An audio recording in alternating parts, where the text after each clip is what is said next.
We are now back with part two of the We Are Boss People discussion on Caribbean, West Indian culture and the impact that Verzuz has on it, that impact that dancehall had on Verzuz. Joining Alicia and I is Mikelah, who is the host of an amazing platform, Style and Vibes. Welcome, Mikelah. Hello, thank you for having me. This should be fun. Okay, so Mikelah, I know your podcast had amazing recap of Verzuz, which I would recommend everyone check out because you did it from A to Z. Thanks, Rob. Including my favorite part was the rules, right? We're not going to talk about chicken curry or curry chicken. All the food wars dropped. All right, let's just one love. Everyone enjoyed, which I think everyone did. Yes. But now, thinking about Verzuz moving forward, I'm sure you've read that Timbaland and Swiss Beats have turned down offers from TV partners to take it into a different area. They did have a sponsor last week, which was Ciroc. So where do we think Verzuz is going to go forward? Do you see them teaming up with a TV network? Do you see them doing more multi-platform? Obviously, when things open up, it's easy to see concerts, but where do you see the future of Verzuz as a media platform going? I definitely see it on a network like Revolt or, just taking it. I really personally wish that they would move the platform to YouTube because I think the experience there is a little bit better. And I think this is really the first time that I think Instagram and Facebook are really seeing the impact of streaming within a platform. I mean, shortly after they announced the opportunity for creators coming soon to be able to monetize their lives and their videos in a similar fashion, like how you can with YouTube. So we've seen Facebook play in that space, and Instagram is now kind of jumping into that space, and it's just going to look holistically different. I feel like they could re-record the same verses that they've already done, kind of package it and sell it as a program. I think they could take it and do it, that could go on and on and on and on in terms of picking different artists who are kind of at the top of their game. I think they're probably a little bit more limited in terms of people who have enough catalog, but then it'll get very niched. So, like you saw for dancehall, you could see something similar for the Latino market, the Afro Beats market, K-pop. Like, I mean, it could go on and it could grow. I think and the funniest thing is it's not the first time that they've done that. The original Verzuz, if you will, was Just Blaze and Swiss Beats years ago. They set up like their DJ turntables and they were literally going back and forth off of each other, just playing music. And then like towards the end, and it was like literally like a 3 or 4 hour video that I was watching because I was like listening to it. And I think you could probably find it on YouTube. And then they started playing songs that they had each produced and they were going back and forth and like Ebro from Hot 97, which is New York's #1 urban radio station, was there. Busta Rhymes was there. So it was a really intimate conversation. And from what I understand of Swiss Beats' personality is he likes to do a lot of events that are super private and within a community, not necessarily like all out partying like they probably used to do in the early 2000s, but just keeping it simple, keeping it cute. And that's how that kind of grew out of that. And then, everybody's home. So him and Timbaland one day was just like, let's do it. And we get to see them interact. What I love about the platform is the stories behind the music. I'm a habitual credit reader. I want to know who did what and in what order and how the stories came and evolved. So, music documentaries is a whole nother thing. Like at that level, you really want to hear, and especially because we've been listening to some of these people for so long, commentary around those songs has been lost, quite frankly, without documentation. Like, back in the day we had like, was it VH1's Behind the Music? I think TV1 has Unsung. So things like that I think are interesting, that the platform, in terms of the direction that the platform could go. I mean, how do you watch Versus? Because I know you mentioned YouTube, and one thing that just hit me after this last weekend was I would have loved to have been able to watch it on a big screen rather than a smaller format, just to see all the comments and catch things. Do you watch it on a tablet, on your phones, or how have you been consuming it? I actually I put it on my computer. So I mean, Instagram is a mobile first platform, right? Facebook started out as a desktop and transitioned into mobile. But Instagram was truly a mobile platform, and it has never, even with the idea of trying to turn it sideways, no one really ever got comfortable enough with looking at a one platform two different ways. So they had to go back to the version where it's vertical. So I actually just put it on my Bluetooth with my computer, and just listen really to the music. And if the sound is good, then it sounds really good. And if Right. the sound is bad, it just makes you want to tune out. So Now, the other question that I had is, what how do did you you think? listen? Oh, I had my phone hooked up to a by Bluetooth to a speaker. So we have 3 young kids in the house, and we told our kids, your parents are going to a party, don't bother us. So then they were confused because they were like, is the sitter coming over? I don't what's coming on, and that's what they're used to seeing. And then they just see me Yeah. holding the phone, and my oldest daughter always is old enough to, as her words, be annoyed by, as she puts it, Jamaican DJs. She's jealous. Yeah, she's like, they always thought, why are they talking? They're always talking. I was like, Yes. but the funny thing was, with certain songs, they were dancing, they were vibing. So Mm-hmm. one of the things that Alicia and I talked about in part one was how we picked up our heritage in house parties and family environments. There was a density, the culture was different, but how probably, a lot of that doesn't happen anymore. So, a lot of the culture isn't transmitted in the same way. So this reminded me of when I used to be dragged. I never wanted to go, To house with my parties. parents, being stuck in a basement, Mm-hmm. for hours, and you couldn't leave, and you were tired, and can I go home? No.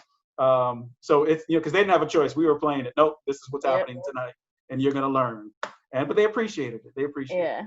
And we did in the end too, because now we're so engrossed, and unfortunately, some kids are missing out. I try to keep that with my daughter. So a lot of times, if we're going out and we have friends that are around the same age, she's right there with us. And I mean, luckily they have kids her age, so she can kind of play with. But back then, mommy was like, I'm not letting you out of my sight. You're sitting on this couch, and you're gonna stay here. Right. So it's just there. It's a different dynamic, I would say. So thinking about the versus effect as it relates to how we're going to see maybe more dancehall being part of pop culture. Alicia thought that, there have been a lot of collaborations already. It's a standard part of music with dancehall artists and pop artists. But are we going to see more of that? Do you think, maybe some mainstream culture might try and bring in elements of dancehall or reggae or Caribbean culture in some way? What do you think the impact on mainstream pop culture is going to be after last weekend? I'm not sure. I kind of feel like there's already that presence now. It's just a matter of credit and ownership, in terms of who owns the sound, I guess you would say. But I think we're actually at a space as Caribbean people, as African people, and the music styles are converging. Like, that's more of, I think, what will become pop culture, if you will. I think that the sounds lend themselves well to each other, and that they'll continue to play off each other for a very long time. And I think that's going to be the sound of it. It unfortunately is going to all be in considered in one, but I think that allows for an opportunity for certain doors to open, and it looks more like a collective of people making, like, it's no longer hip hop, R&B, rock, country, and the world chart, right? That chart looks very different now. Very true. So I think it's an opportunity to showcase the music in that respect. I don't know that it will specifically have more impact of dance hall specifically in in the crossover market, I think dancehall is kind of like at a interesting place, because there are people who want this more traditional sound. It's crossing over into EDM, and you have this. It's very segregated in terms of its subgenres. They all play off of each other, but it's like you have to go here to get this one thing, and there to get another thing, and here to. And whereas in the 90s and in the 80s, it all just had one sound. You know what I mean? So when you start fragmenting a small genre as it is, it kind of gets a little bit more challenging, I think, for some of the artists who are trying to make a mark in a similar fashion. I think it should be taken as inspirational, but these kids are hard-headed, so they're making money on their own and in their own right. But only time will tell if their songs will and their performance. And that's what I think that a lot of younger artists lack, is that performance element. And as long as you'll be and what they should learn off of the generations before them is, as long as you can perform, you have a career doing music for a very long time, even if you're not the most popular. I don't know how many times we've seen throwback concerts. I mean, BBD, New Edition, they're not making new music. I mean, they can, and it's cute, but everybody wants to hear Poison and Candy Girl. So it's the same for reggae art. I mean, Beres Hammond is like the epitome of, he comes to New York and sits in New York and travels and does shows every single year that he can. So I don't know that they get to see that piece, and it's a little bit of ego mixed with, I want to do it in this new digital way, and that's fine, and that's going to work. But I think we'll see. I think we'll be seeing the impact and the effect of, did it inspire the way we wanted it to inspire them? Because I think what the fans want and what the artists are giving is somewhat of a disconnect. And, artists need their creative freedom to do what they want as well. So I think that that's a struggle. The people want that sound. The international community wants that sound. They want what they heard from Bounty and Beanie in the 90s. And clearly they feel like they're not getting it. So that's, to me, what that showcases. So curious, who are you listening to as far as contemporary artists, people who've come out, say, in the last 2 or 3 years or even this year, that you're really into? Someone who may have a traditional sound or something that just taken it into a different direction in the Caribbean space, not necessarily dancehall, it could be any genre. But what are some of the contemporary artists, you, Alicia, as well, that you're listening to that you're really enjoying? I really like the reggae revival movement. Chronix, Protege, Lila Ike. I absolutely love her sound. Mortimer is another one. So I'm more or less on the reggae side, especially when it comes to music that I play in my ears every day. So I like some of the dancehall stuff, and I like a lot of the, I grew up on Slackness, and I love them, tune them. I want to pat up my front same way like everybody else in a party. But when I come home, and I'm listening on a daily basis, it's not necessarily what I want to hear on a Tuesday morning at 9 a.m. Right. Or, I want to be able to kind of, and another thing, it's about being able to play music around my kids.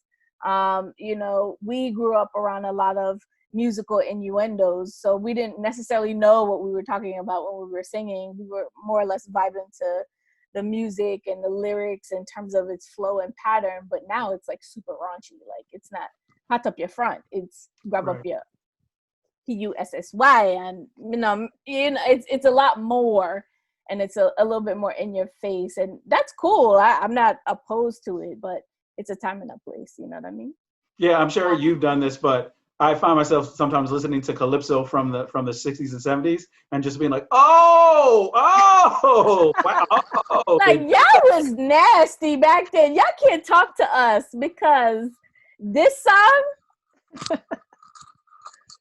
and it would ring off at every barbecue. Tiny whiny plate, tiny whiny boom boom. And you're dancing with your grandmother, your grandfather to it. That dollar wine, oh my gosh. But they have some of the, even like the I don't know, you like the The Lord earlier Kitchener ones. type stuff. Yeah, Like Lord Kitchener was not. He was like, okay. yeah, but the ways the cleverness of the lyrics that they would use in order to talk about it, right? It was Yeah, sometimes it was direct, but some, the metaphors yeah. or just however they were telling a The only story. person I think that does a good job of it now is Vibes Cartel, and unfortunately, he's not coming out anytime soon to show us any kind of performances. But he's one of the few that I'll listen to a clean version of the song, get the idea of what exactly what he's talking about, but he's saying it in such a colorful way that it makes you laugh. Like my husband and I drive and listen to his lyrics, and we just bust out laughing. Like, how did he even come up with this idea? And each song sounds like he's literally singing about the same thing. It's girls, it's bleaching, it's summertime, it's having fun. But he's literally saying it in so many different ways. And I think we haven't heard someone be that colorful in a really long time. How about you, Alicia? What are you listening to now? Any artists who come out recently that you would recommend? I've actually been listening to a lot of soca lately. I've been hanging Yeah. with that's not usually not my first go-to, but these past couple of months I've been listening to a lot of soca. I just think I need that happy vibe. Happy vibe, yes. Yes. I when it's a chill moment, a lot of coffee and Yeah. artists around her genre. But yeah, a lot of my kids are like, "What are you doing? Why are you jumping up in the living room? What's happening here?" I'm like, "Come jump with me!" Like I just need to shake off the day and bust a wine in the middle of the living room sometimes. So. Yeah, I think that happy music is really key. Especially, I've been listening to personally a lot of Afro beats too. Like I love Burna Boy, I love Davido, I love Mr. Easy, Tiwa Savage. Like I've gone to a few concerts, and I'm just really enjoying the music that's coming from, and the sound is very reminiscent of dancehall, to be completely honest. I think the genre kind of, where I remember listening to Wizkid's album Sounds from the Other Side, I think it is the name, and I was just listening to the whole album, and I was like, if you listen to this album, it feels like Africa is coming back for its entire diaspora in terms of musical sounds, because it was reggaeton on there, it was salsa, like all those sounds I heard soca, I heard dancehall, I heard R&B, I heard hip hop. Like it was just, drawn out of, it's like I'm coming back to reclaim all of my ancestral, and I think that that's really what's happening. So I'm not offended at the sound. I'm cool with that. Mikelah, on your platform, I know you've talked to a lot of different types of cultural creators, so not just people in the music space. And I've seen, you have a huge following on social, and you follow a lot of folks. Who would you find interesting these days or recommend outside of music? So any visual creators, videographers, Elise and I were talking about filmmakers. Is there anyone kind of taking Caribbean identity and moving it forward in a really interesting way that you would recommend outside of the music space? This is hard, and this is super biased. I know a lot of Jamaicans, and that, of course, a Jamaican knows a whole lot of Jamaicans. But I really like what's the movie, Alicia, Sprinter? Salter. Storm Salter. Yeah, I like what he's doing, and he's done 2 films that I've seen that I really like. He's a good producer. So that movie Sprinter is actually on Netflix. Creative, the Jamaican millennial. She does a lot of interesting. So she is a student, and she came here from Jamaica. So she's basically writing, and speaking with people from a transport perspective in terms of people who have left the island and what they're doing. And I think she has some really cool stories. She just did a piece about what, I don't know if she's calling it or if it's like an official term, massacre of Tivoli Gardens, when they went to go find Didus in the scheme, and 70 people died in that couple week time frame. And those are things that we don't necessarily think about. For us, it's kind of like it's a news cycle. But what I love about documentaries and movies is they kind of freeze a certain time so that it gives you, even if you're not aware of a certain situation, you can look at it in the depths of the eyes. I love what Alicia and Romola are doing with Caribbean film series. It's one of my favorites that I kind of look forward to seeing what they're doing from a creative standpoint, because y'all always got good stuff, good programming, local, and really supporting the region in a positive way, because sometimes it can be very one note. So looking at different avenues and different angles. Melissa Noel, who's a journalist, a reporting journalist in the space, she's doing amazing coverage on ecotourism and travel from the perspective of different islands, but really going within those islands.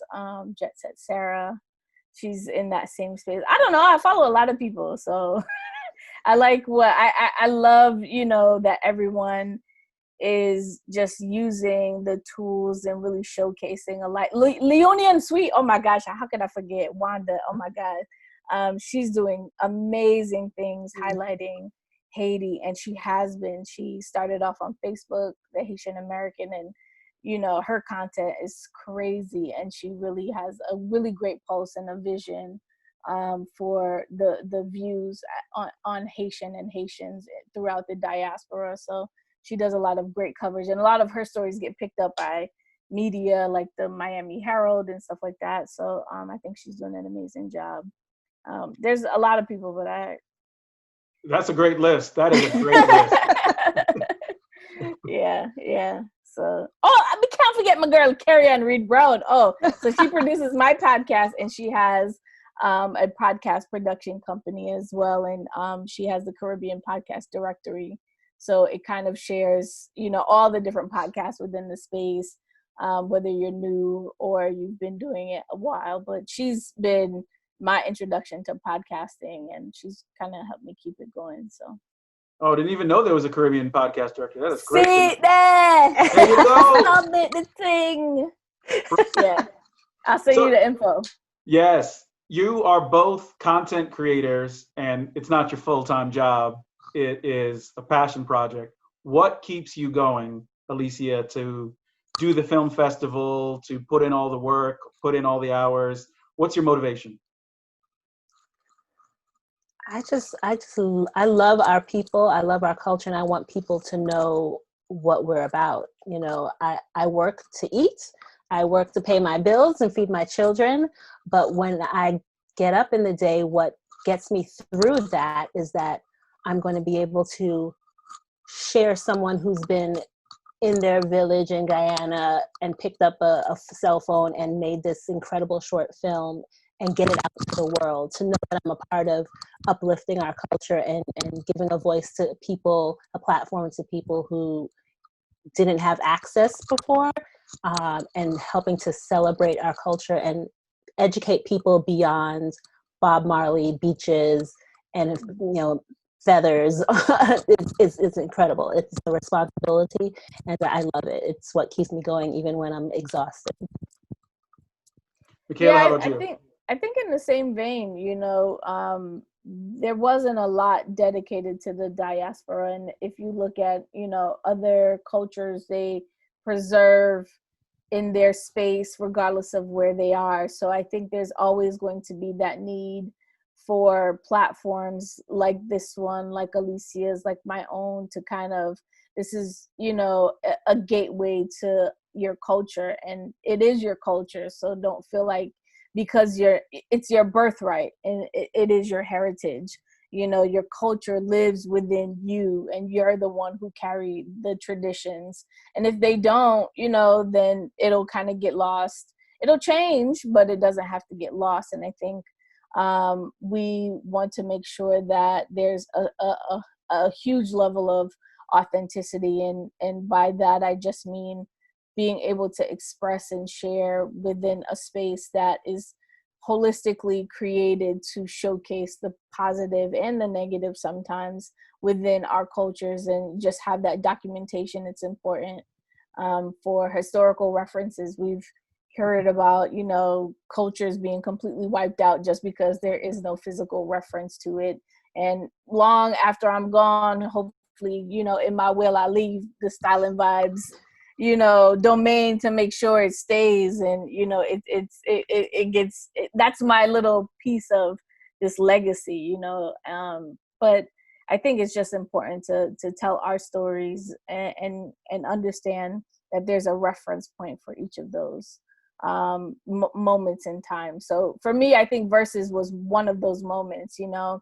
I was speaking to a gentleman, one of the DJs, actually, that's going to be my next podcast. So one of the DJs who DJ'd for Beanie Man for the Verzuz, I was speaking with him, and I said, you know, this for us, we didn't get to, or at least I didn't get to experience Jamaica's One Love concert with Bob Marley. And for me, this is what Verzuz feels like for this generation. Yes, because yes. it's that magnitude, and you don't really realize it until you look back on it. But they were literally performing for 480,000 plus people. That's 4 stadiums, you know, that they probably, you know, performed in over a 10-year time span, you know, whatever time span. You know, it's an amazing, you know, at first I was just like, yeah. But then as I didn't really, until I reflected on the importance of it, it made me realize that this was kind of that moment for us. From his point of view, I'm curious, I don't want to steal, you know, your show away, but from where he was in Jamaica, how did he view it coming from the island, broadcasting to everyone? How did he feel about it for everyone who was in the room live? What was Yeah, he felt the same way. So it was DJ Kurt Riley. So he expressed like he wasn't even, he came on like a few days before he got the call from Sharon Burke, who kind of organized the whole thing there in Jamaica with the help of her team there and some other people from management teams and stuff like that. So he was just as surprised. And then, you know, just going back into the catalog, and, you know, we talked about, like, we've seen Beanie Man and Bounty Killer before. They've done this, you know, for stage shows in Jamaica, but for whatever reason, this felt like I've seen that show at least 3 or 4 times. And I've watched it online, and it gets exciting every time you see it, whether they're clashing or whether they are doing something else, performing on the stage together, but not at the same time. You know, their catalog. So I think he felt that same way. And if we could only, I think we both had that feeling of, if we could only grow and capitalize off of the momentum and keep that going, that would be key. Lastly, everyone's going through a lot these days, and I know music is getting us all through. 1 or 2 songs that are on your heart that you're listening to right now this week that you're going back to. What are you listening to this week just to keep you going? Hold on, let me pull it up so I don't make sure I don't butcher the title, you know what I'm saying? But I actually have a playlist that I call it my Good Vibes playlist. So I am listening to Dennis Brown, Revolution. I played that on a few times today, specifically. And I think from a newer perspective, I think Kes Namdi's Victory with Chronix is a good song. I like the collaboration between those two. So yeah, those are my 2 picks. Thank you. Alicia? Well, just last night, the boys went out, so I had my own mini concert, and ended, you know, you have to sing a smooth note, and I ended with Chronix. Chronix is his voice, the lyrics, what he's speaking about, it centers me, it calms me, and he reminds me of my purpose. So yeah, Chronix is I've been vibing off of his. Vibe on. Vibe on. That's our message, Alicia and Mikelah, and everyone that's listening. Vibe on. Thank you both for your time. Thank you so much. I appreciate you having me.